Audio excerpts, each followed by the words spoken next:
এই জুমার দিনের মর্যাদাটা আল্লাহ তাআলা সর্বপ্রথম ইহুদিদের দিতে চেয়েছিল। কাদেরকে?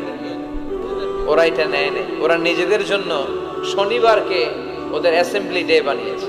ওরা বলেছে না, আমরা শনিবারে ইবাদত করব। এই দিনটা আল্লাহ তাআলা নাসারাদেরকে দিতে চেয়েছে, তারাও নেয় নাই। তারা রবিবারকে তাদের ইবাদতের দিন হিসেবে চুজ করেছে। অবশেষে আল্লাহ তাআলা আমাদেরকে এই দিনটা দিতে চাইলেন, আমরা কোনো কথা ছাড়াই গ্রহণ করলাম আর ধন্য হয়ে গেলাম। জুমার দিনটা আমাদের দিন, গাদান মানে তারপরের দিন শনিবার হচ্ছে ইহুদিদের জন্য, আর রবিবার হচ্ছে খ্রিস্টানদের জন্য। আর আমাদেরকে জুমার দিন দিয়ে খুশি হয়ে গেলেন কে? আবার বিশ্বনবী বললেন, জুমার দিনটা এমন দিন, এই দিনে আল্লাহর পক্ষ থেকে বিশেষ ফেরেশতারা মসজিদের সবগুলো দরজার মধ্যে দাঁড়িয়ে যায় এবং জুমার নামাজের আগ দিয়ে খতিব সাহেব আসার আগ পর্যন্ত লিখতে বসে যায়। কে কে মসজিদে ঢুকে নামগুলো তারা কাউন্ট করে, এন্ট্রি করে। সর্বপ্রথম জুমার সালাত আদায়ের জন্য যে